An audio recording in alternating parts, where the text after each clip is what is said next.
Okay, good day to you all. As usual, my name is Lu, and I'm the CEO of FMG, the Friends of Multilateralism Group. Those who know me long enough know that I have a particular personal affection for EU because the first 8 years of my career was devoted to EU. I was in China as a young diplomat in charge of China-EU trade affairs, including 4 years in Brussels. I always remember this with a good memory. Of course, the session of today is not to satisfy my personal affection for EU, but as we were discussing before the session started, that to respond to a kind of appeal from the WTO community with the kind of disruptive, turbulent background on trade and on WTO reform. That is that EU and some other countries who should play a leadership role. And this is, of course, part of the discussion we're going to have today under the moderation of Bernard. So I give floor to Bernard now. Bernard, thank you very much. Go ahead. Yeah. Thanks, Lou. So as you know, we're going to be talking about the future of EU trade policy. We have three excellent panelists who will take us through the many dimensions of this particular subject, which of course have become much more fraught now that we have Trump 2.0 confronting us. But of course, it goes much beyond what the United States may or may not do vis-a-vis the EU. The EU, of course, is a big player in trade, a big player in the WTO, but also has been quite active itself in terms of using trade policy for non-trade objective as well as traders' objective. So there's a lot to talk about. And I think we have three excellent speakers today. We're going to change the order a little bit relative to what you saw in the program. We're going to start with André Sapir, followed by John Clark, followed by Cecilia. And the change in the order is really a function of what each of the speakers is planning to address and talk about with respect to EU trade policy. They don't need an introduction. Everybody on this call knows Cecilia, former trade commissioner for trade for the European Union, and now with the Peterson Institute. André, longtime professor at ULB and a member of the Bruegel think tank. John Clark is a very experienced European Union official trade negotiator. So we have different perspectives to take us through this particular very broad question. So let's start with André. Thank you, Bernard, and thank you, Lou, and thank you everybody for the opportunity to discuss EU trade policy. I will put this a bit in a long time perspective, but we'll focus mostly, obviously, on what's happening today and looking a bit forward. I have prepared a few slides. So let me just try to. Can you see my slides? No. Not yet. Not yet. No. I have a problem now.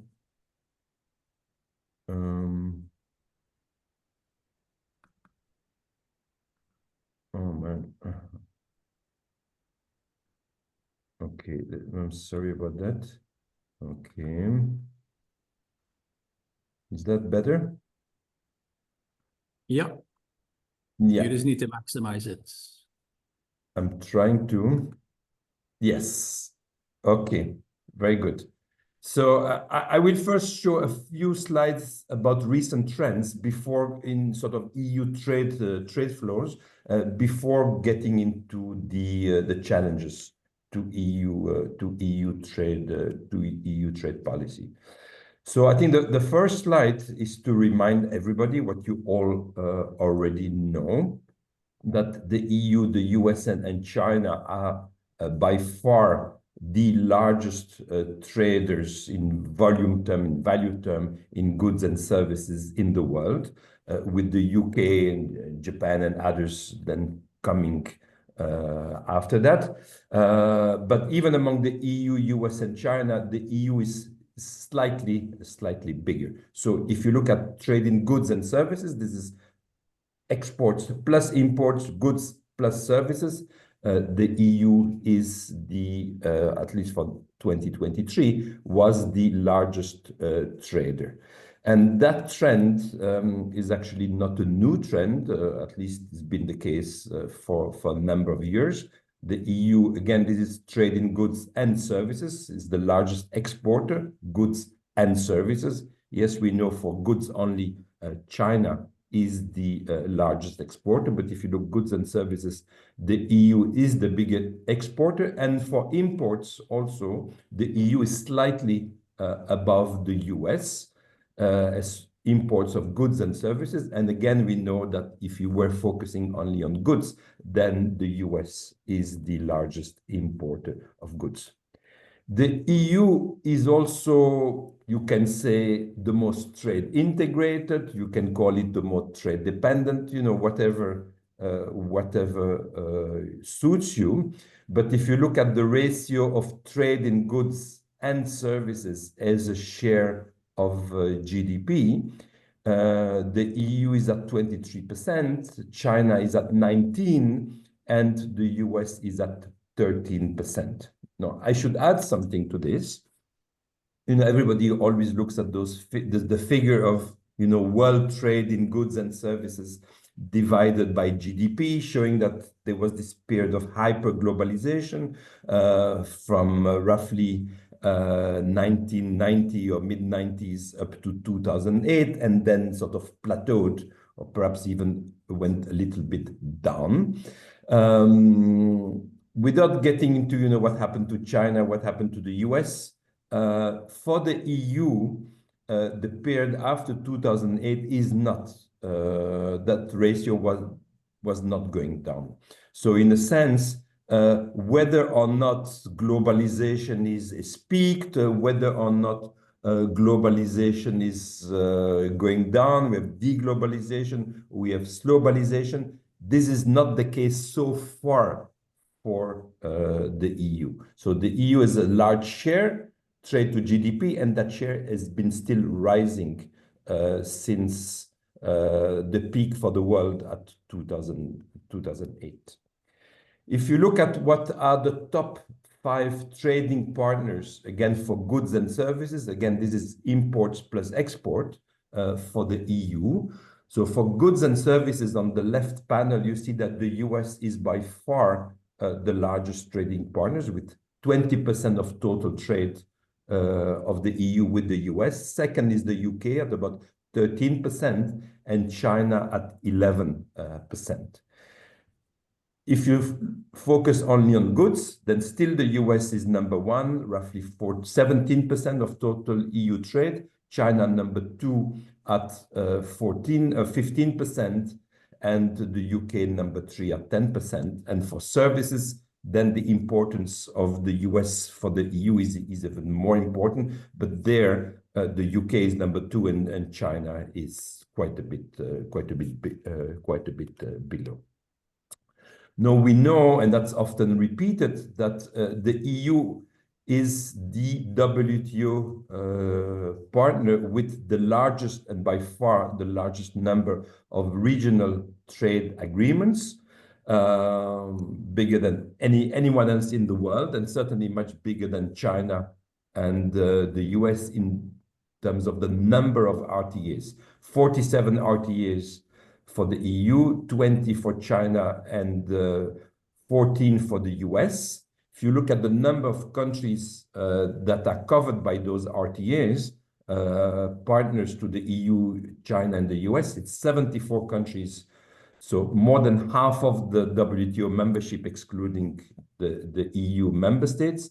For China is 27, and for the US is 20.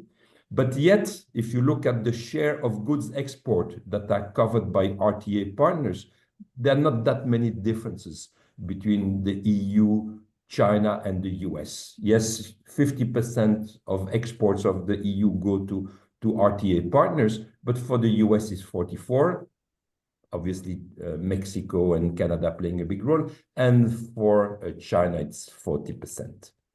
And this is the map of the countries with whom the EU has already RTAs. Those are in red and in sort of blue, turquoise blue. In the other blue color, like Mercosur country, those are the agreements that have been signed but that are pending ratification, some of the African countries as well. And then in orange, you can see India, you can see Australia, you can see Indonesia and some other countries in Asia.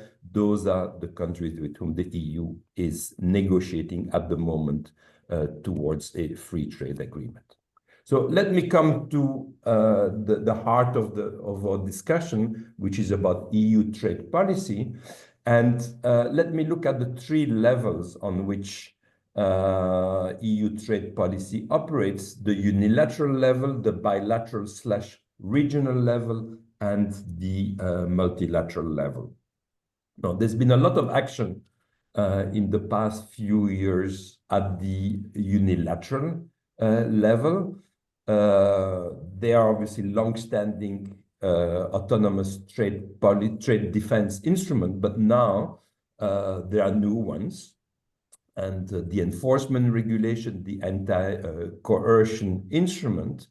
And those are instruments that, in a sense, were established, you can say, in response really to partly to the United States, partly to China, to the other big giants.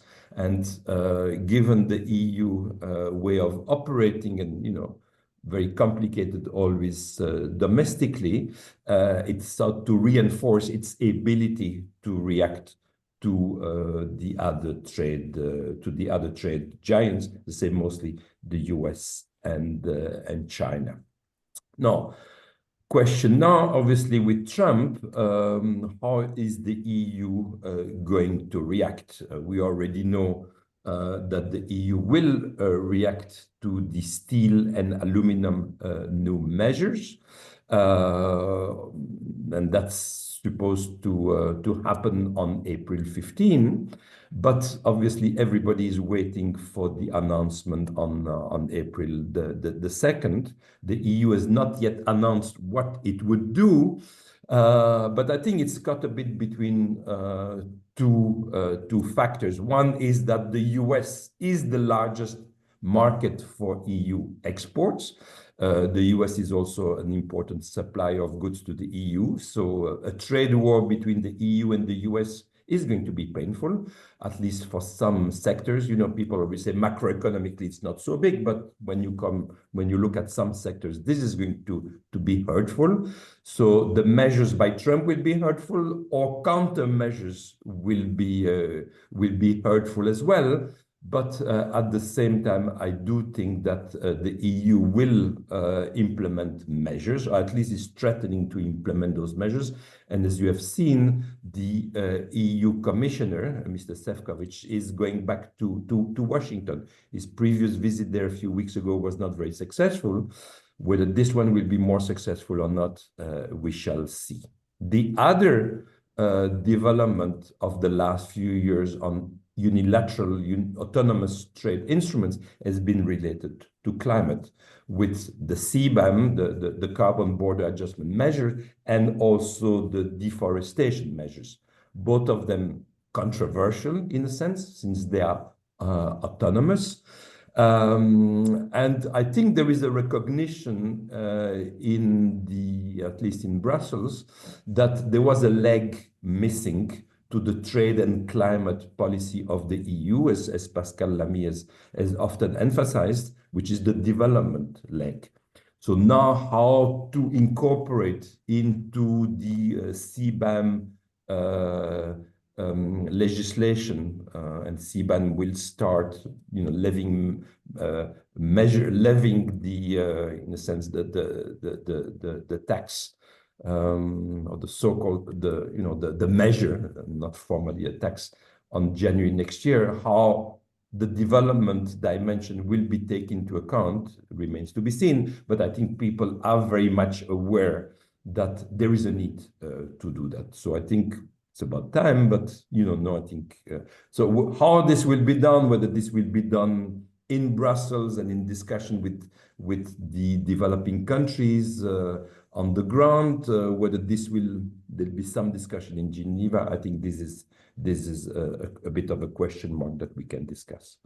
Second level, bilateral regional level, so the FTAs, the regional trade agreements. You saw that the EU has the largest network of RTAs already, but it's continuing in that direction. It certainly wants to expand. We know about Mercosur. We know about the current negotiation with India. The commission, the full college was in India, and there is the goal stated by the leaders in the commission and in India to have a free trade agreement before the end of the year. We shall see whether this happens. My personal view is that the Mercosur, I mean, that's a question mark that many people raise, including people in India. When I was there a few weeks ago, they were asking me, but is the Mercosur deal going to go through? Will it be ratified by the EU? And my sense is that yes, it will be ratified, and that Mr. Trump is one of the reasons why this perhaps difficult deal for some in the EU, including France, will be ratified. So the security, and Trump is trumping the other factors. So I think we can expect more RTAs by the EU. And then finally, at the multilateral level, I think there is two dimensions. Yes, the EU is obviously a very big actor at the multilateral level, at the WTO. It has a long commitment to open trade and multilateral trade rules. But there is no doubt that there is a political conversation now in the EU as a result of Trump, but a result of other developments, certainly for quite a while. One does often hear that we are the naive ones among the three big players, the US, China, and the EU, that we are the only ones, this is what you hear almost every day in the EU, that we are the only ones who still believe in the WTO, that we are naive to do this, and that we should assert ourselves and be less bound by the rules. And I think that discourse is there. It's there in the newspapers, there in the political landscape. But still, I think the EU and the Commission appears to be very much on the line of being wedded to our traditional approach to open trade and multilateral trade rules. I think when we will hear on April 10 a declaration by the President of the European Commission together with the Director General of the WTO in that direction. So watch that space. April the 10th, there will be some important announcement of the EU's attachment indeed to the WTO system. At the same time, obviously, the EU needs to act, and I think is acting in the aisle with like-minded countries to build coalition to support, possibly reform the WTO system. So let me stop here. Thanks a lot, André. So over to John. Okay, can you hear me and see me okay? All good, yep. Okay, well, talking about April, T.S. Eliot, the poet, said, April is the cruelest month. Let's hope he's not right. I'm going to share with you some thoughts on the changing nature of EU trade policy in recent years and what we can expect between now and 2030. I do it from the perspective of someone who's been a trade official, trade negotiator for almost 40 years, several years representing Hong Kong during the Uruguay round, where I first was exposed to brilliant but often very unpleasant EU trade negotiators, and later on the principle that if you can't beat them, join them.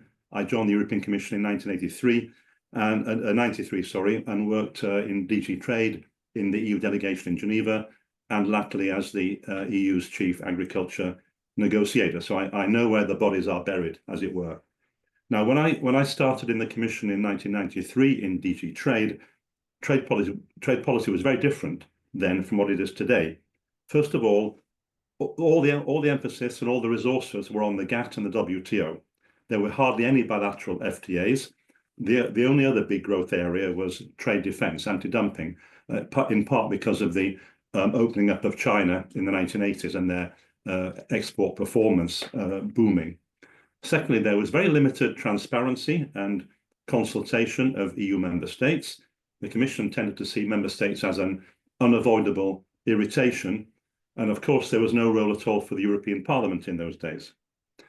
But most important, we tried to see trade as an end in itself and not as the means to an end. And we tried hard to prevent trade from being polluted by non-trade objectives. That effort failed. The Seattle Ministerial was a big wake-up call, as was the failure of the TTIP negotiations. In both cases, the EU was criticised a lot for its reluctance to use trade as an instrument to promote human rights, the environment, labour rights, etc., and criticised equally for being untransparent and ultimately undemocratic. So after the failure of the Doha round in 2008, the EU switched wholeheartedly to bilateral FTA negotiations. The Lamy doctrine, no new FTAs until the DDA is over, was replaced by the Peter Mandelson doctrine. I'll do an FTA with anybody who will sleep with me. It was quite a promiscuous expansion of the FTA policy. But with that new expansion of FTA negotiations after 2008, it brought with it a very conscious effort to mainstream into the FTAs sustainable development. Because I think we realized that unless we did that, our agreements would never get support from society, would not get approved or ratified by the Council or Parliament, who was given the right, of course, to approve trade agreements from 2010 onwards. A parenthesis here, based on what Andre just said at the end. The EU claims to be the most committed multilateralist on the planet, along with possibly Costa Rica, Singapore, or New Zealand. In my mind, the FTA agenda puts that into question. Is that expansionist FTA agenda the unhappy consequence of the failure of the DDA, or did the EU undermine the prospects of a successful multilateral outcome by moving all of its scope for concessions, especially agriculture, into the FTA basket? I think the jury is out on that. In any case, what we've seen over the last 10 or 12 years are more and more comprehensive and binding sustainability commitments in FTAs, normally through a separate sustainable development chapter. And as someone said the other day, the EU has moved away from exporting BMWs and champagne to exporting its values. Those commitments typically require adherence to and implementation of a whole suite of multilateral human rights, labour and environmental conventions, and more recently, turning parties' voluntary Paris Treaty climate commitments into binding commitments subject even to dispute settlement. And the Sustainable Development Agenda of the EU in FTAs reached its apotheosis with the recently concluded EU-New Zealand agreement, which is seen by the member states and Parliament as the gold standard for sustainable commitments and as the benchmark for the future in a kind of ratchet-like nature, because the standards are very, very high and they are subject to dispute settlement and potentially withdrawal of trade concessions if not implemented. However, it will not be the gold standard for the future. The EU's sustainability agenda in FTAs has reached, in my view, its limits and is facing growing pushback from its partners, whether it's Australia, India, Mercosur, or the ASEAN countries, for several different reasons. For some countries, Indonesia is an example, the commitments being proposed by the EU are simply too onerous for them. They can't do it. They simply can't do it. For others, they disagree with the substance of what the EU is proposing, notably on animal welfare, on gender, and on labour rights. For other countries, and India is a case in point, there's resistance to what they see as an unacceptable intrusion into national sovereignty. The EU, in a sense, being neo-colonial in trying to ram down the throats of India, its industrialized country standards. Piyush Goyal has been very, very clear about that on many occasions. The Brussels effect is not appreciated, in short. And for yet others, and here Australia comes to mind, while Australia could grudgingly have met the sustainability standards proposed by the EU in the FTA, the market access offer that the EU was giving was simply not enough to buy those commitments. So clearly, we'll have to water down its ambition considerably if it's going to conclude any other FTAs in the future. It seems to recognise that. Commissioner Šefčovič, just a week or two ago, spoke about a recalibration, presumably downwards, of the commitments in the EU-India negotiations if we are to get to a deal this year, which I don't think we will anyway, but we will only get one if the sustainability agenda is weakened. I don't say whether I agree or disagree with that, but that's a fact, I think. It's maybe marginally easier now for the EU to do this, given that the Green Deal domestically has been watered down or diluted or delayed, or in some areas simply dropped. But as André Sapir suggested, I think the situation has become much more complicated for trade policy, given the panoply of autonomous or unilateral measures introduced in the last 3 years to promote sustainability, combat climate change, all of which impact directly on trade flows and trade relations, CBAM, deforestation, the quite extraordinary corporate sustainability directive. Now, on the deforestation regulation, even though it was postponed by a year, it is seen by many of the EU's partners as a serious trade barrier, noble in its intent, but discriminatory in its application, targeting mostly developing countries, tropical producers, harming SMEs and smallholder farmers, and GATT incompatible in many respects, even in breach of GATT Article 10, which is quite surprising. And of course, it potentially reduces the value of the FTAs. On the one hand, the EU gives Brazil a very juicy beef concession under Mercosur, but it takes it away, on the other hand, potentially, if beef exports to Europe are controlled or restricted or stopped due to the deforestation footprint behind them. Which brings me lastly to EU-Mercosur, which I think is a paradigm for many of the challenges that will be faced by EU trade policy in the next 5 years or so. Let me explain why I think that's the case. First of all, this agreement has taken decades to negotiate and finish. The Commission, I think, has yet to learn the lesson that while FTAs are easy to launch, they provide for a great photo op for politicians, they are hard to conclude. Mercosur has taken 25 years and counting. The EU-GCC negotiation is already 30 years old. I was involved with that a long time ago when I had thick brown hair, and it's still no closer to conclusion. Secondly, the sustainability commitments in the EU-Mercosur agreement are at the very, very limits of what's acceptable to the Mercosur side, but they are still seen as insufficient by members of the public, by many NGOs, by some member states, and by the European Parliament.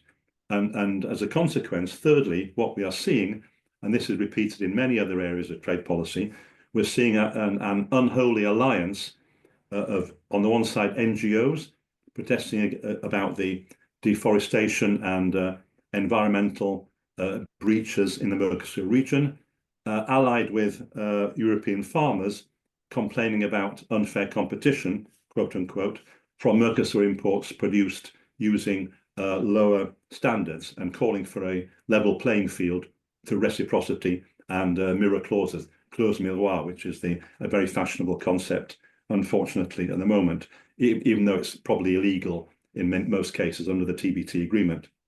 So this determination to impose mirror clauses or reciprocity on production standards risks derailing some of the EU's trade negotiations in the months ahead or years ahead.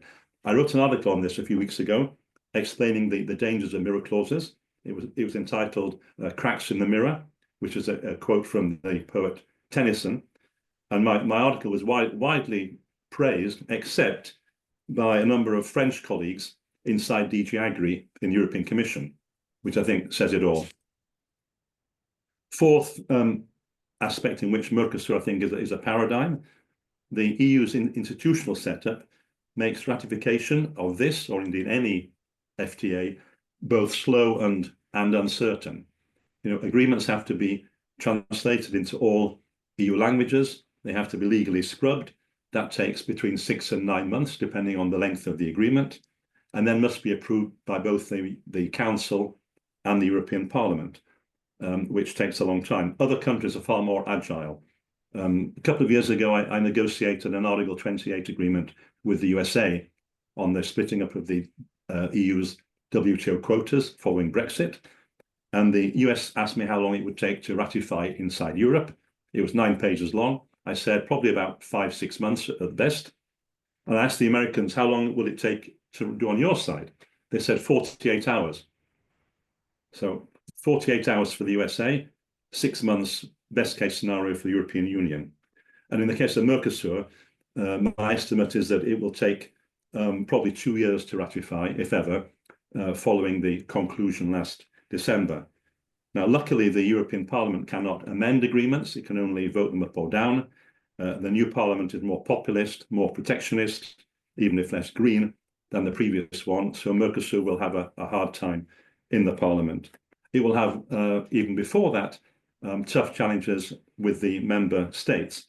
France is patiently trying to build a blocking minority, along with Austria, Poland, possibly Belgium, possibly Ireland, arguing with no evidence, really, that Mercosur will mean the EU will be swamped with masses of beef and sugar and lamb, even though they're all under strict quotas, and even the first time ever in an FTA, even subject to an emergency safeguard measure.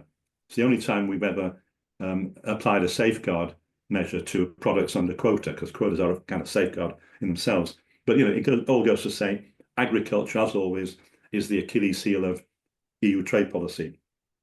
And then lastly, there's the difficult issue which we faced with CETA and with other agreements.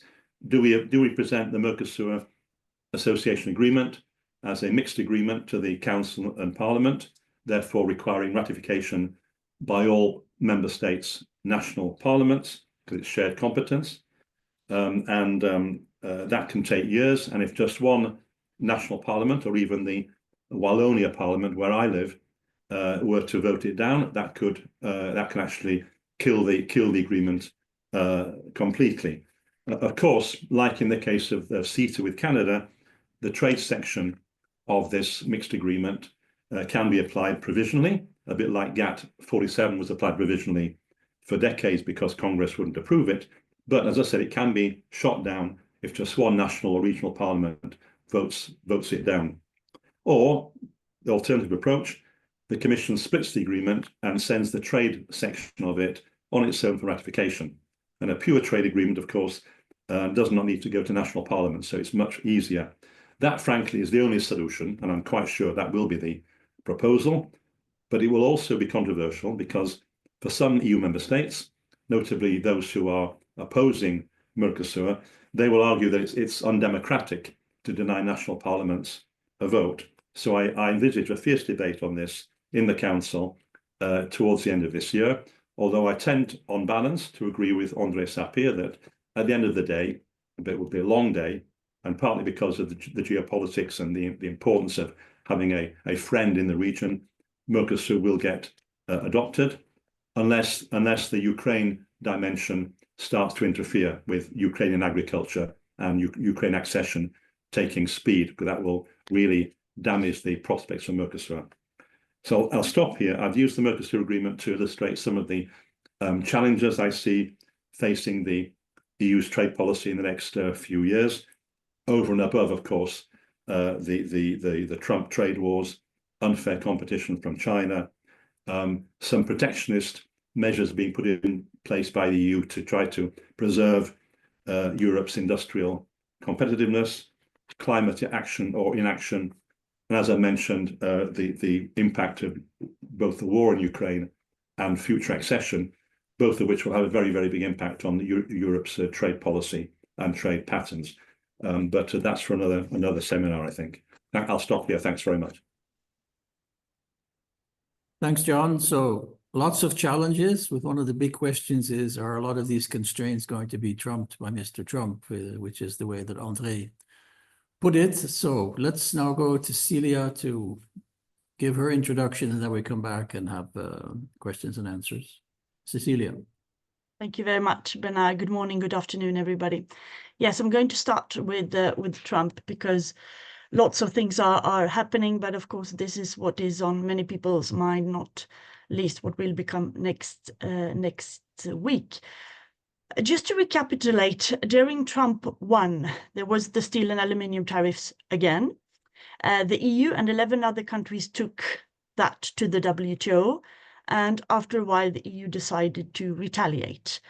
There were tariffs on orange juice, Harley-Davidson, whiskey, jeans, peanut butter, etc., calculated to be more or less corresponding to the damage to the EU, but also made, because of course these were symbolic, targeting some strong Republican states, but also because these goods could be replaced by other goods, so they would target European consumers less.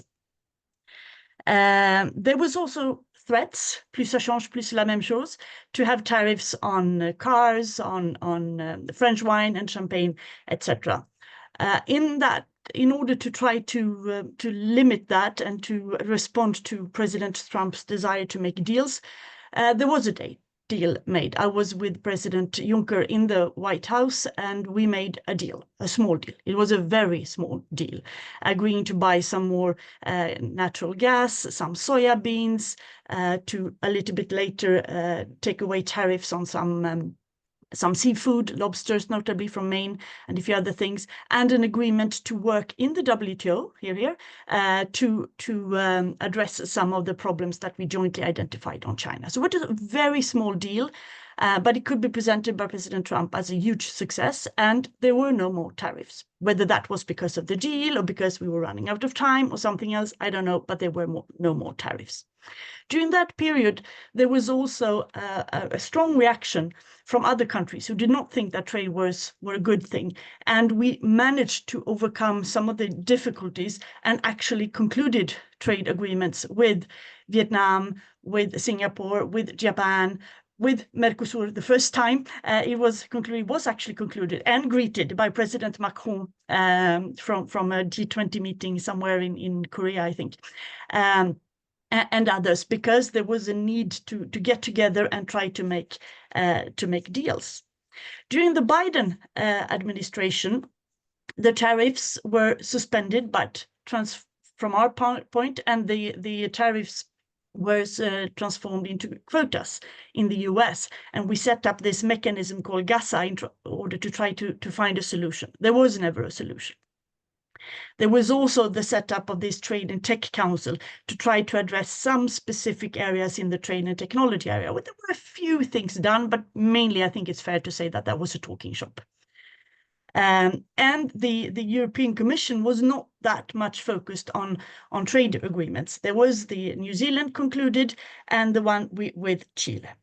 Now we're back to Trump 2, and we see history repeating itself. There has been global tariffs on steel and aluminium, and there will be the announcement next week of the reciprocal tariffs to the whole world. I know that USTR are investigating 163 countries.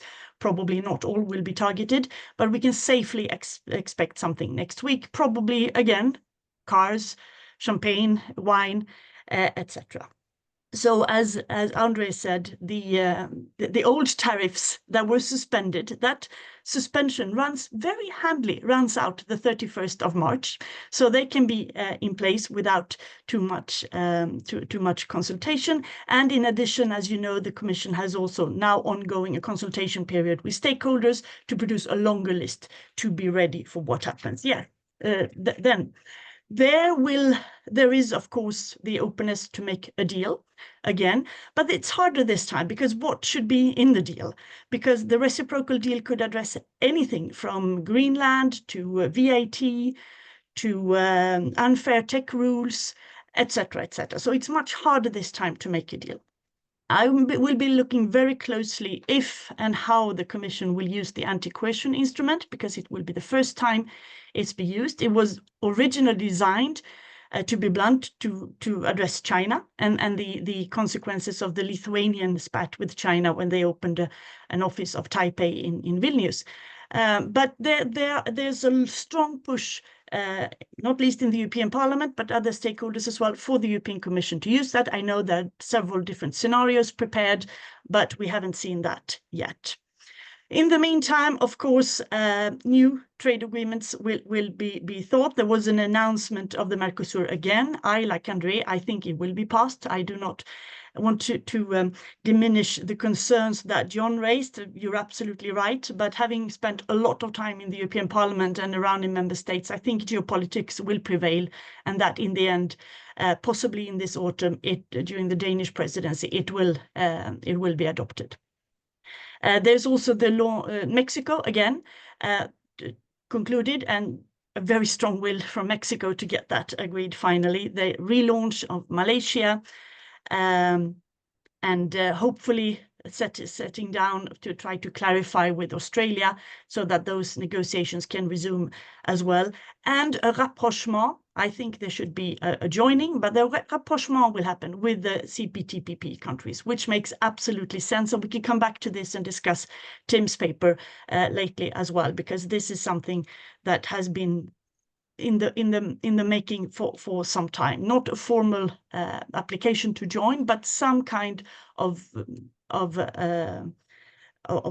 cooperation. And then we have also seen small sectoral deals. There has been data agreements with, for instance, South Korea. There are critical raw materials MOUs made with some countries. There was this clean trade and industrial partnership with South Africa, and something with India will probably a small agreement. Of course, the trade and development issue is difficult there, but also market access is very difficult with China. So let's see where that lands. But surprisingly, another country that is rather well known for its protectionism, Indonesia, that trade agreement negotiations are very, very advanced, and the Commission, let's say unofficially, that it could possibly be closed by the end of the year. I'll believe it when I see it. And then we have, of course, China, where the EU, as you saw yesterday, launched new anti-dumping measures against glass fibers. And I think there are 22 anti-dumping investigations ongoing vis-à-vis China right now. So that is also a bit complicated. Finally, then, WTO. Maros Sefcovic was in the US very early in his mandate, his first tour there. He will be going back, but he also went very, very early to Geneva, to WTO. Maybe met with some of you, but also to sort of acknowledge the EU's commitment to the WTO. We don't really know what will happen on the 10th of April. I hope that there will be a strong commitment for the EU to continue to support the WTO as it is, but also with all these tariffs coming next week, there will be a global unrest, and hopefully this can bring a lot of partners together, as it did last time, with countries jointly taking the cases to the WTO, but also this time countries who are EU friends and allies and who believe in we call them sometimes the middle powers or friends of the system, that they could within the WTO, but more a group of willing could agree to stick to the WTO rules, to the multilateral system, and see what is possible there. At least that's a hope. I hope that can happen. But I also know that there are lots of demands from different stakeholders on doing things that might not be totally WTO compliant as well. So let's see. But thanks for very good contributions by Andre and John, and thank you for having this. I'm looking forward to our discussion. Okay, thanks for that, Cecilia. So I guess the way this works is you raise your hand. So I don't know if you guys can see the chat. So maybe have a look at the chat, because I think there's already one question in the chat.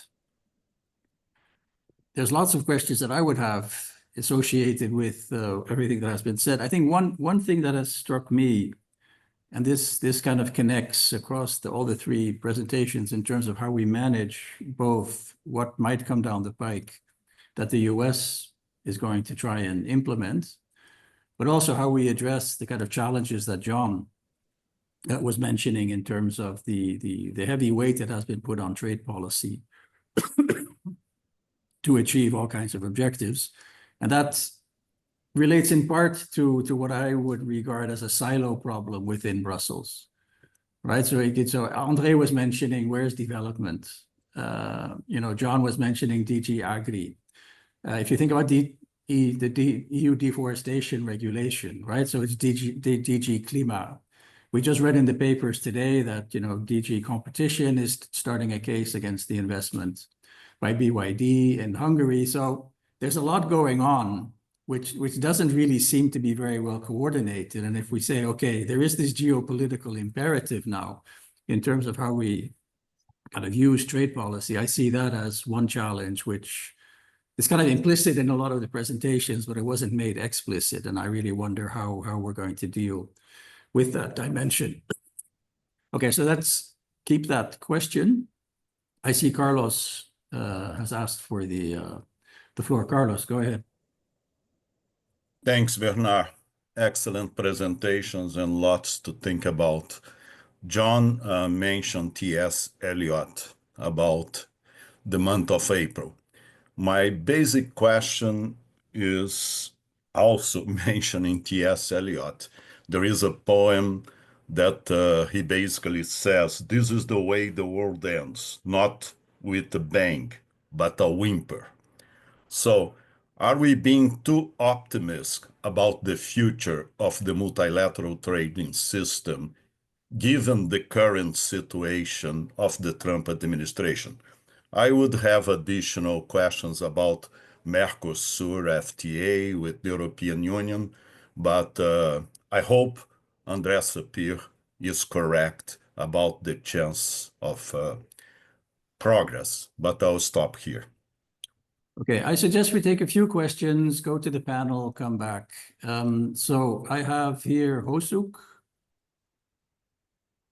Sure. I'm not sure if you can hear me. Yeah. I will also. Yeah, thanks. I'll just continue in the same vein, I guess, with T.S. Eliot. I think the second line after the most quoted line in Wasteland about April is that we are mixing memories with desire, and maybe that's a little bit what we are doing here now. That we are looking at ourselves in the mirror with a little bit of a nostalgic shimmer. And my question is really very blunt. Considering that the United States is actually funding the multilateral system with its $1 trillion trade deficit, which enables a lot of export-led growth around the world, including the one of Europe. If the multilateral system is going to have some form of compliance built in, it's not going to be due to the rules, as very often Brussels believes.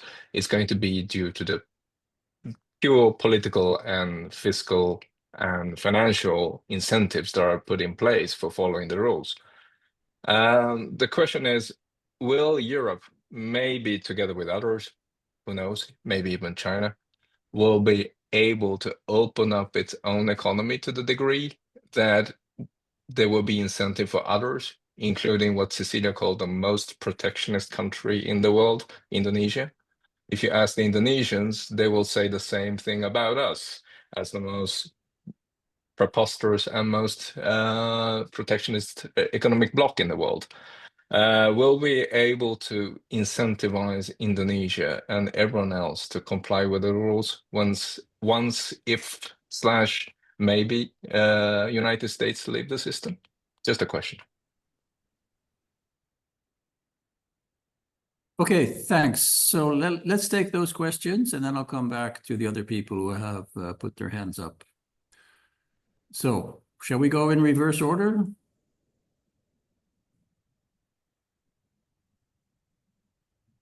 Well, I think the last one was more to all of the panelists. The one on TC Elliott, I think, was directed to John. Well, that remains to be seen.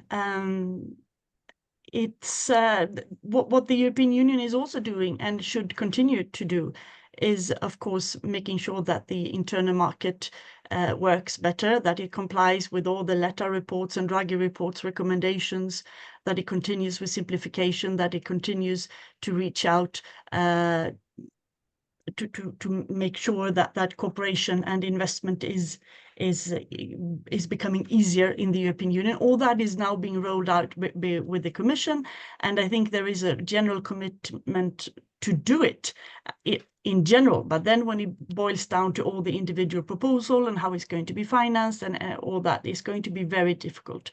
So the best way to deal with economic uncertainty is, of course, to make sure that your own economy works and works internally, the internal market, so it can generate much more internal growth, but also that it is open in a more facilitated way to deal with the external world. But there are absolutely, and I didn't mention because John went through it so thoroughly, there are absolutely concerns about the CBAM aggression, the deforestation, and I have also heard many accusations of green colonialism and green protectionism in this area. So this is something where the EU really needs to look at what can be done here in a way that is based on partnership and not only on one-way communication. Thanks, Cecilia. John? Hold on, let me just, yeah, can you hear me? Okay, well, I'll comment on a couple of the points or questions. On lack of coherence inside the European Union, I think it's always suffered from lack of coherence, both in the level of the college and between member states who have very different economic and political positions. In the previous commission, it was very much the policy was very much driven by Mr. Timmermans and on the environment and climate side, often to the chagrin of DG Trade, DG Agri and others. And that has been almost reversed in the new commission, with the Green Deal being demoted to a far less priority. I think the best thing we can say about coherence is that Trump's attitude towards Europe, that's perhaps the best way to unite Europe, certainly economically and in trade, and hopefully a bit more unity politically and in terms of security policy. So Trump inadvertently may be helping the European Union to be a little less disunited than it has been for quite a long time. On the issues around the WTO, I'm very pessimistic about the long-term prospects in the WTO for anything other than keeping the system ticking over. The US is breaching the rules every day. Others are following suit. China has been breaching the rules for years now.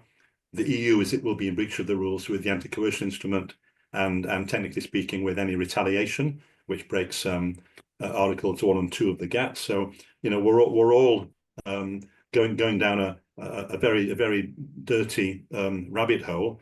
But even before Trump, or even before Trump 1.0, the WTO was in serious trouble.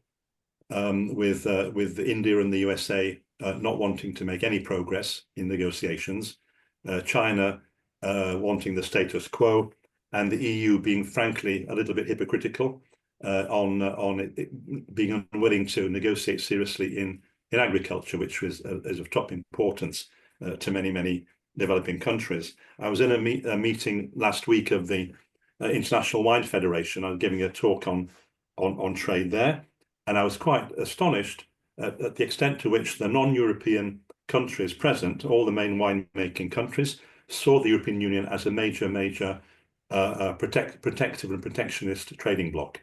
Not on tariffs so much, but on a whole range of non-tariff barriers. Yeah, so I think it's really important that we sort of, I and people like me, we step outside the Brussels bubble and try and see how the EU is viewed by the rest of the world. We are not seen as the squeaky clean, most open economy, multilateralist in the world, actually, but from the point of view of many other countries. I'll stop there, except to say that I've got my T.S. Eliot here with me, very well thumbed and noted ever since I was at university, and mixing memory and desire is line 3 of The Wasteland, not line 2. Technical point. Okay, thanks for the clarification. André. Okay, lots of things to say. Number one, lots of pessimism, and I'm not known to be an optimist, but in the face of some of the comments that I hear, I'm almost forced to be a bit more optimistic. Now, point number one, and admittedly a extremely rough estimate on my part, and I would love to hear people challenge that estimate. My rough estimate is that even today, in these very tough circumstances, probably still 80–90% of trade that is taking place as we speak is being conducted in accordance with WTO rules. So that I find an element that tells me not that countries are morally behaving, but that they are behaving in their interests. So I think what we have seen in the last few weeks with the announcement of Trump putting measure on Canada and Mexico, then not putting them, then this, then that, this uncertainty about what are the rules of the game is extremely damaging to economic operators. And again, I'm not talking of countries, I'm not talking of values, I'm talking of economic operators. In the end, the system is there to give them the some degree of uncertainty, not just about trade, but mostly about their investment, and not only foreign investment, but also domestic investment. So I think abiding by the rules, the existing rules, I would personally, in this extremely rough period, I would be personally satisfied. Yes, I would like better rules, and I would like countries to reform the WTO, all of those things. But as I said, for me, I would be satisfied, highly satisfied to know that we are able to go through this very rough patch with countries abiding by the rules on a, say, my proportion 80–90%. Obviously 100% would be better, and aiming for something higher than 80 or 90% would be very good and would be very desirable. But still, I think we should remember that as I said, the majority, as I said, in my own estimate, the majority of trade is still being conducted. So before we, people like us, we continue to say that, you know, nobody lives in the rule and nobody abides by the rule and blah, blah, blah, and blah, blah, and we are going down the drain. Let's be a little bit responsible here and not give, again, to the economic operators the feeling that this thing is all going and they can't rely on rules anymore. I think it's wrong. It's factually wrong. And I think it's hyper dangerous to say those things, because you're creating a self-fulfilling situation. That's point number one. Point number two, climate.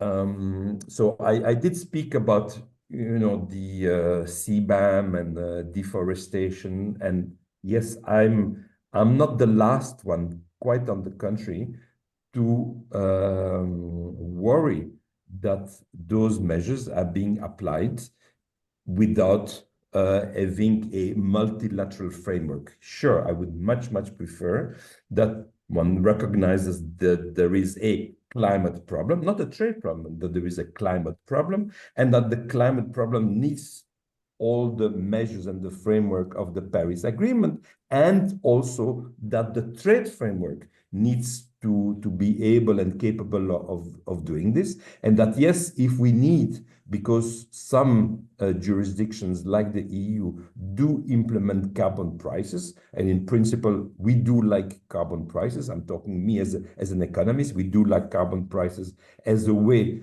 to dealing with the climate situation. Yes, to the extent that countries are taking domestic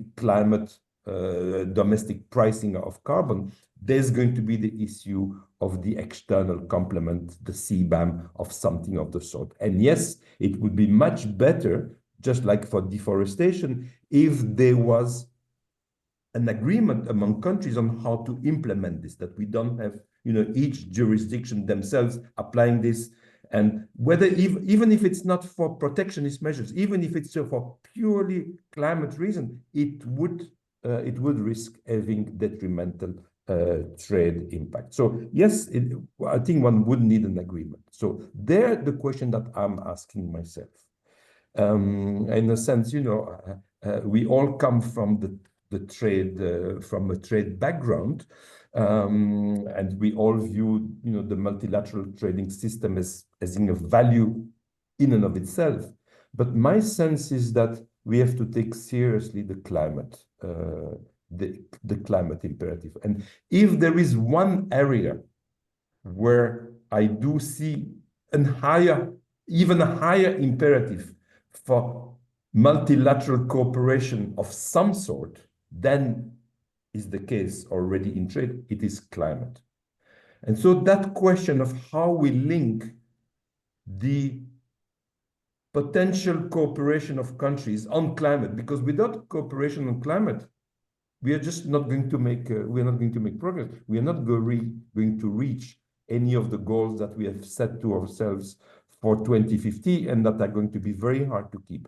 So I think climate is the area where cooperation is the most important. And then starting from there, from climate, then I would go into the trade question. And that's why I personally like to talk about climate, trade, and development, or perhaps even climate development and trade.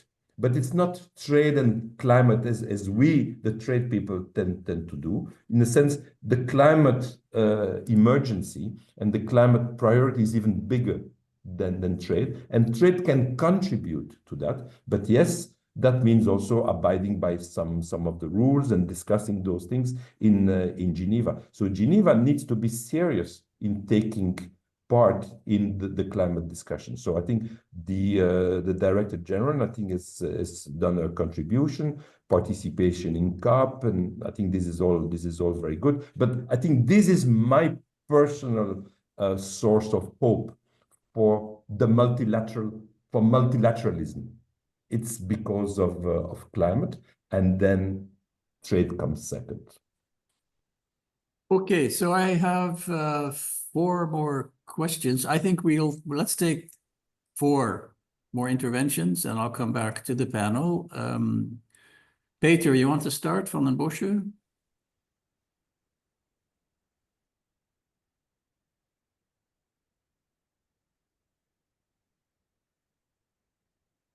No? Okay, if he might not be able to speak. Anyway, so let's start then with Alan, then Lou, and then John Weeks, then I'll come back to Peter. Alan? Well, first, my thanks to the brilliant presentations by the speakers and to FMG for putting this thing together, because it is superb. A question is a program, a panel about the EU and multilateralism. Can the EU, like a large ocean liner, suddenly turn quickly and pivot in the face of Trump, the threat from Trump, to putting trade first on a multilateral basis ahead of some other things? And that strikes me as difficult, but needed. And what's on offer? It's been alluded to that the WTO is not functioning all that well, but the EU and others got a workaround with respect to dispute settlement, and that patch is okay, and what we have for the time being, but it has not found a way to have agreements, nor has it pushed agreements. It has not proposed reform of any meaningful way, any meaningful sort in Geneva. So can it rise to the challenge? Can the contagion be contained of the United States approach to no rules are binding at all? Can that be just something that is dealt with the United States? In the meantime, the rest say, well, yeah, we'll have retaliation, but we're not going to have that have an adverse effect on others. In light of Tim Grosser's suggestion, how close can the coalition of the willing become, and put back trade as on the top of the agenda? I recognize, the planet may burn up under us, but all of those free trade agreements that John Clark referenced are based on the WTO, and the WTO is not doing all that well. If we look under our feet of the trade agreements, the FTAs, the preferential trade agreements, we have a WTO that is not answering any of the world's current challenges. So my question is, forceful leadership is needed. It'll be a coalition. It always was a coalition. It was the U.S. and the EU for a while, then the Quad, and then a slightly larger group. Can the EU lead? That's the basic question, and that takes absolute force. It takes working with China, working with others. Thank you. Thanks, Alan. You ended on China. I think Peter wants to say something on that front. So, Peter, floor is yours. Thank you, and thank you for the contributions thus far. They've been extremely helpful in trying to understand where the European Union stands. There was, by the panelists, already reference to China, and my question would be whether they can share some further thoughts on how the EU trade and investment relations with China will develop now, certainly in light of the Trump 2 administration. Thank you. Thanks. So, Lou? Thank you, Bernard. Many thanks to you and the panelists. Really great discussions and presentations. Listening very carefully to everything, I feel that we are saying that EU should take the leadership in doing two things. First, of course, is to stabilize the situation and going high while some others are going low. Supporting the system, sticking to the rules, and at least put the rest of the members trade on the WTO framework, so on and so forth. The other thing for me probably is equally important, as Alan also said, that when how to move WTO ahead and when things are not moving. We heard from Cecilia and others saying that we need to have a coalition of like-minded members, including EU middle grounders and potentially some others who want to join. But my sense is that how do we do exactly? How specifically? I mean, immediate thoughts would be like, okay, how do we organize the ministers? Because this has to happen both in the capitals and also in Geneva. In the capitals, where do we, who will start? Do we organize a special ministers meeting with a strong political statement saying this is what we're concerned about, this is what we plan to do? And then this is kind of institution. I mean, I do not mean a formal institution, but at least a coalition where we are establishing to lead things ahead. And then how to follow. In Geneva, specifically, we know that ambassadors gather every week at this so-called breakfast meeting, but that's too broad and then it's too light. It won't serve the purpose. So do we need a caucus in Geneva for ambassadors of like-minded members? And how do we follow up with one issue and others?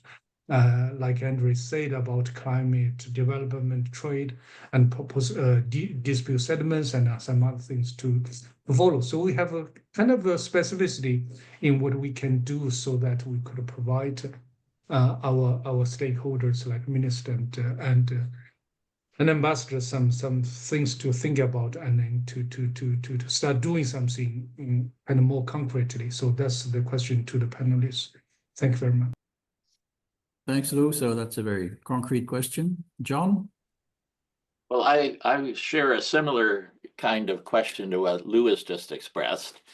And I must say, I found this is an excellent discussion, and I'm finding it on the whole encouraging that the EU is developing its trade policy, showing leadership in a number of areas, and considering how it might do so more broadly.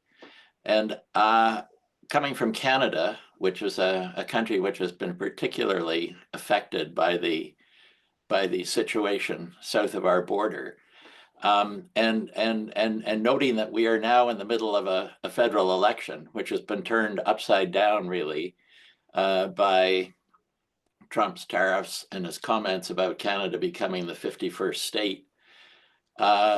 And we're now in a situation where it's interesting to see in the initial phases of this election campaign, the two main parties are making it very clear that we can't really do business as usual any longer, or maybe even again with the United States, that we need to be looking at putting our own house in order, but we also need to be looking at how we can diversify our exports. And I think this, we've talked about this often in the past in Canada, but this time I think it has a new sense of strategic imperative to it. And part of what we're looking at is the extent to which this could be bolstered really by streamlining regulations related to resource development and removing some of the strictures that we put on ourselves about doing that. And I must say, when I think about this in the context of what's also happening in Europe, where clearly there's much less of an interest in Europe for relying on raw material supplies from Russia, that maybe there's some really big things that could happen here. Obviously, the climate change points that have been mentioned already would be important to consider in this kind of context. But I must say, and at the risk of not being too provocative, the current international disciplines on climate change are not proving to be fully effective. And as somebody who's been involved in trade and negotiations for a long time, one of the things that seems kind of bizarre to me is that you know, we're all talking about respecting our international commitments in respect of climate change and carbon reduction, and that's good. But the main focus for how this should be done is through national commitments, and there doesn't seem to be much consideration of how to cooperate internationally to lower the real risk to climate change. For instance, would it make sense if Canada were to export more natural gas over a transitional period of, say, 20 years in order to lessen dependence in other countries on coal? It would certainly make sense from a strategic imperative to help Europe lessen its dependence on Russia in the current geopolitical context. Anyway, it seems to me that perhaps we have an opportunity, as some people have already noted, you know, the thinking in Europe has shifted considerably as a result of what Donald Trump's done. Perhaps somewhat unwittingly, we've stumbled on an opportunity for a kickstart of a new form of international cooperation. I certainly don't see any interest in my country in lessening international cooperation. We recognize that we have a relatively small economy, and we can't really prosper without being integrated in some way into the rest of the world. I was impressed by Andre's statistics early on showing the importance of trade, even for the major countries, as a percentage of GDP. And I think this is something that is going to ensure that all those countries which are seriously engaged in trade are going to want to find a way for this to continue. And the fact that 80%, I think it was the figure used, of world trade takes place on the basis of WTO rules, meaning that there's serious shortcomings in the way free trade agreements function, largely, I would imagine, as a result of rules of origin. So that's a rather long statement. I apologize for that. But my question is I'd be interested, in the light of what I've said, and any more comments the panel might offer in terms of the willingness there might be in Europe to respond to this very unusual situation in a way which might in the long term prove to be very constructive. Thanks, John. I think that ties in very nicely with the comment that Alejandro put into the chat, which boils down to the question of why not a JSI on climate change and carbon pricing. But I think the point is more general. So is there scope now in terms of dealing with these issues to move a little bit away? I mean, that's my interpretation, my thinking, to move away from traditional trade agreements and go much more down a plurilateral, issue-specific track where we're dealing with a specific challenge, a particular problem where you have a group of countries that wants to move. Clearly, we know there's difficulties in doing that in the WTO context, but we don't need to constrain ourselves to that context. And I think that's a bit what also I'm picking up from some of the questions. Okay, I have Carmel as a last question, and then I'll go back to the panel. Can you hear me? Yeah. Yeah, thank you. I found this really interesting, and all of the contributions excellent and really helpful to me in my own reflections and my own work. For my sins, I'm chairing a group within the French Academy of Agriculture that's reflecting on agricultural policy. And I find it extremely, well, Mercosur is on everybody's mind at the moment. I find it extremely difficult to even bring the discussion to something reasonable. There's just blanket refusal to really talk about the issues. But in my own reflections on it, I have come to exactly the same conclusion that John came around all of these issues around mirror clauses and so on, that they've probably already reached their limit in terms of what's already there in Mercosur. How to bring this debate to this particular group of people in France is something else. But I had a specific question in relation to things that Andre said. And this is about how do you get the WTO involved in a better way in the discussions around climate and maybe other issues around environment or animal welfare or other things. And we know that it's going to be impossible to get any agreement on changes to the rules and so on. But I was wondering, and this is as an economist who had never even heard of this thing until a few days ago when I came across it, is there any possibility for clarification at the level of the WTO of what the actual limits are on the various exceptions in Article 20 of the GATT? I'm thinking particularly of the ones in relation to animal, plant, and human health, and the ones in relation to the environment. Because if something could be done there, I think that would be extremely helpful in terms of clarifying things around legality of the EU's carbon adjustment mechanism, of the deforestation regulation, and probably a lot of other things that are under consideration in other countries or in other blocks at the moment. But I saw at least one person sort of smile, and I realize my question may be naive, but I've put it anyway. Thank you. Very good. So again, lots of specific questions here, which I think we can refer to, and then more general. So let's go back to the panel, and let's start with this time in André.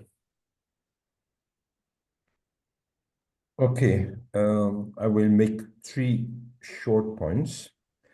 Point number 1 is about the coalition. Several of you have raised the issue of, coalition at the WTO. Can the EU lead? I spoke about like-minded countries. So I think this is the right approach. The only point I would like to make is that the EU will want to make sure that any such coalition is a positive, not a negative coalition. It has to be a positive coalition in favor of the WTO, of the rules-based system, of open trade. It cannot be a anti-US coalition. So this is not a trivial matter, what I'm saying. But I'm sure, I'm 100% sure that this is what the EU will want to do. So positive, but not turn this coalition in a negative manner. After that, one can discuss what are the, how do you translate this principle into to modalities. Point number 2, I think there is no doubt that there is, at the moment, and probably will be even more so, there is a shift in the EU thinking about the balance between values and interests. Several of you, I have written about that as well. The difficulty that we have with some of those non-trade, what we call non-trade issues that are mandated in a sense by the Lisbon Treaty that obliges the EU to only make trade agreements or international agreement, including trade agreement, with countries with whom we share values. And yes, I do worry as well about the sort of value imperialism. Sure. And India is not going to agree on any trade deal that would smack any way of the concept of imperialism on our part through value clauses. But what I'm observing, and then each of you can, have a judgment whether it's good or bad, that's a different matter. But what I'm observing as a factual matter is that there is a shift. There is a shift, is that the word interest is used more and more in Brussels. When Mrs. von der Leyen a few weeks ago addressed the EU ambassadors from around the world who gathered for the week of meeting, the annual week of meeting as there is in the EU, as in every country, we know where ambassadors come back home for a discussion. Mrs. von der Leyen hammered the point about our interests. So I'm not saying that values have suddenly disappeared and what is written in the Lisbon Treaty, does not apply anymore. I'm not even suggesting that it's being superseded by interests, but the balance between the two, certainly.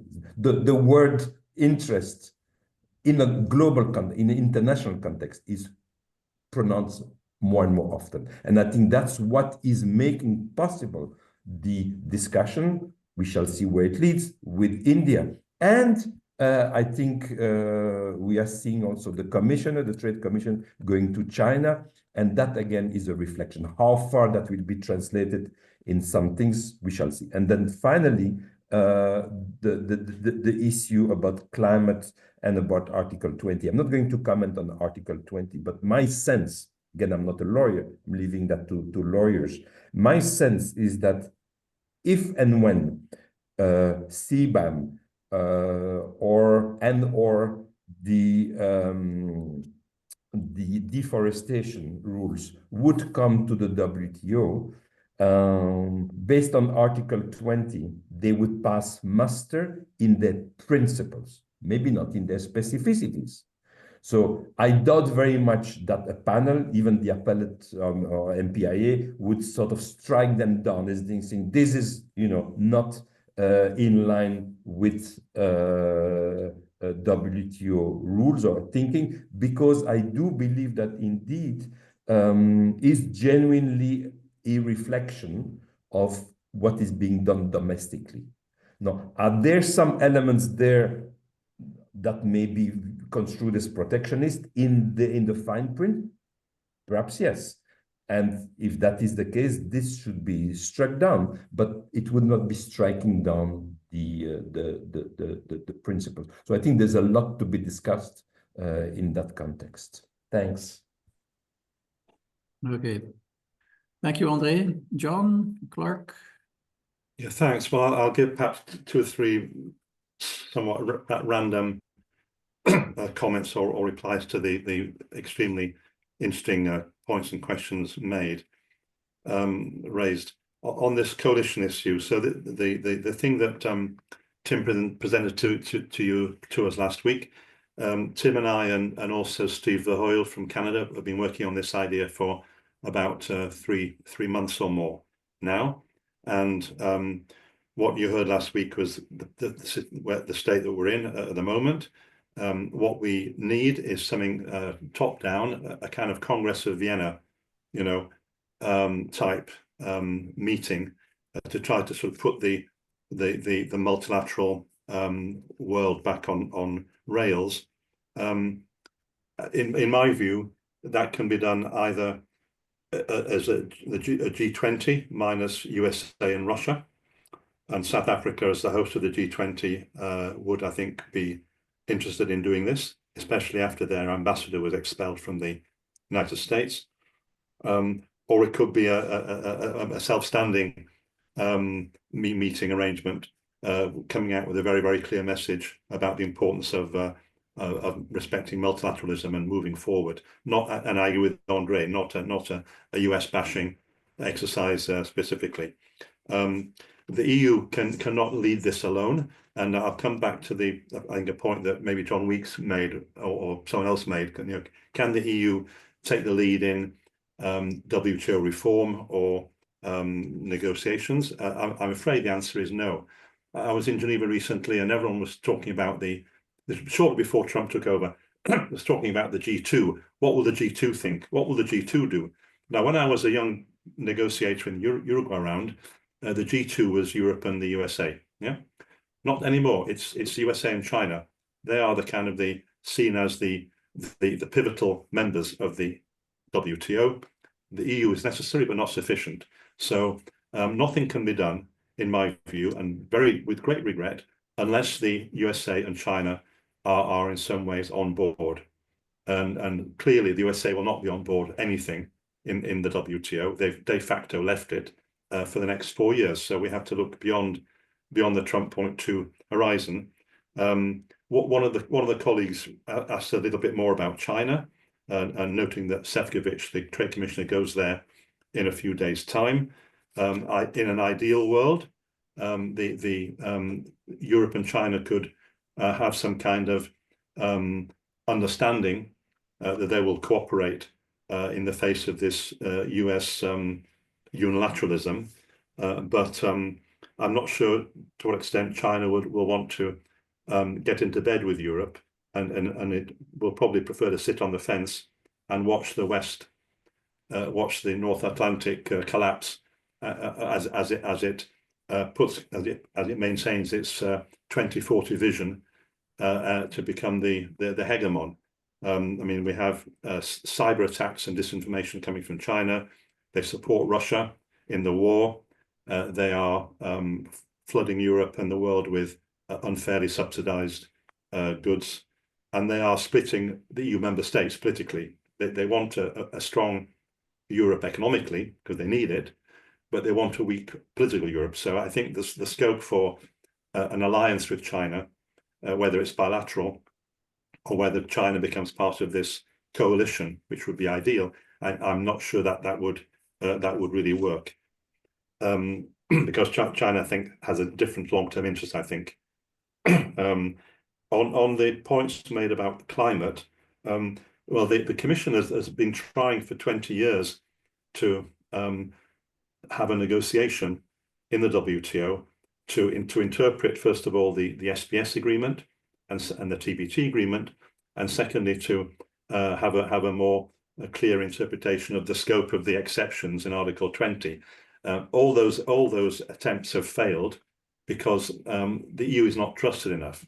Even if the Commission officials who go to Geneva are like me, they believe in trade, open trade, they believe in the system. There's a lot of suspicion still that there's green protectionism behind this, or at least that the EU position will become hijacked by NGOs and by the farming community, and we've seen this from time to time. Yeah, for those reasons, I think it's very difficult that the rest of the WTO membership would ever agree to an EU led negotiation to get more clarity on the scope of the environment and climate and other exceptions. I've been in meetings when I was in the Commission when we were looking at mirror clauses and how to keep a lid on them, where DG Environment would say, we don't give a damn about WTO rules. Yeah, we don't care about WTO rules. Yeah, the environment's 10 times more important. So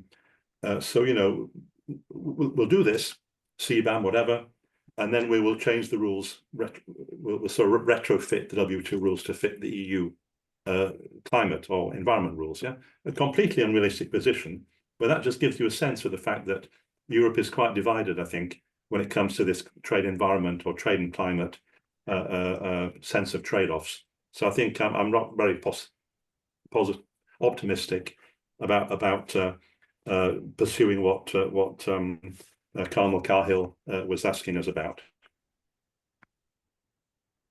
Okay, Cecilia. Thank you. I think you need to realize, unless you haven't already, that the numero uno priority in Europe right now is not tariffs or nor WTO, it's Ukraine.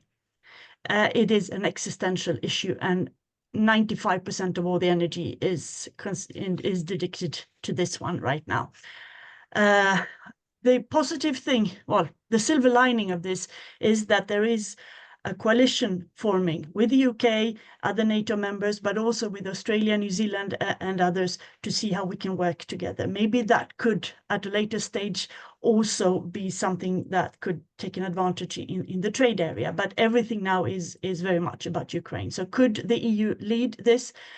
I wish, but probably not. It doesn't have the focus to do this right now, and probably not within the priority on the short-term basis. That doesn't mean that the ideas of a coalition of the willing or a group of whatever it's called, could be called DEI, maybe, Democratic Economics International, could provoke someone. But but the EU would definitely be involved there. But the leadership will have to be taken maybe by Canada as a leftover from the Ottawa group, or as I think John suggested, maybe South Africa or someone. But I don't think you could count on the EU on a short-term basis to take this leadership right now. When it comes to China, there was hopes and drafts about the new Commission drafting a new EU-China strategy. That, of course, is a bit stalled right now, and you see emerging different views on China in more and more countries, not only Hungary, but also in other countries as well. And the EU will have to balance there by finding the de-risking strategy when it comes to critical minerals and other things, but also handling the dependence on trade. And also a big concern right now that if China is basically excluded from the US market, that there will be a lot of dumping falling over to the EU. And that's also why you have all these ongoing and anti-dumping investigations and preparations for more as well. On the something plurilateral GSI on carbon, absolutely, it's a great idea. I was at a seminar before Christmas with Dr. Ngozi, and several of us raised it there and asked sort of, can WTO maybe, if not take the initiative here because it's a member-led organization, but at least some sort of monitoring function here, because there are today 79 versions of carbon pricing in the world, and we need to have a way to monitor that we don't create tensions when we all want to achieve the same thing. She was positive, but of course she needs the membership's backing on this. So I don't think it's useless trying. Absolutely, it is worth trying. And of course, it is typical that DG Trade was not involved in doing the CBAM. There was a lot of warnings also during my time, but it was moved to Klima and DG Taxud. But there could be something to be done that, at least on some sort of monitoring function there. So I wish the EU could be more forceful in WTO. I think it still has its hearts there, but I don't think it can take the lead. And I know that there are elections in Canada, so probably nothing will happen until the 29th of April. But I think it would make logic that the Ottawa group, led by Canada, could sort of continue to take some sort of leadership responsibility there. Thank you very much for a very good and interesting conversation. Okay, thank you all. We're out of time, so I think it was a very interesting, useful, somewhat depressing, despite André's efforts, discussion. I am also a perennial optimist, so I do think that there are potential avenues to pursue some of these ideas, and I think in particular the climate development trade dimension, given that is something that is very much has been a priority for the EU and is likely to continue to be. But where would that leadership come from? So for me, it's a bit of a mystery, but I think it shouldn't be that difficult to convince people. We have Brazil, we have Indonesia, we have countries that are directly affected by these measures. And of course, that's one of the triggers to actually get people to sit around the table and potentially negotiate a deal. So I think that could also help the EU kind of deal with some of these perennial silo problems, which have been getting the EU into a lot of hot water for completely unnecessary reasons, as far as I'm concerned, right? So I think the attitude that John Clark was describing is one that is the reality, but I think that is something we need to take on to the extent possible. And our trading partners of the EU can actually help push that forward, I would argue. John, you want to come in with a two-hander? Well, just to make the rather flippant observation that André Sapir has dispelled the notion that economics is the dismal science. Good. André, you can put that on your CV. Okay, thanks again to you all, and see you soon. Thanks, everybody. Thanks, Thank you. Bernard. Thanks, Cecilia. Thanks, John. Bye. Thank you. Bye-bye.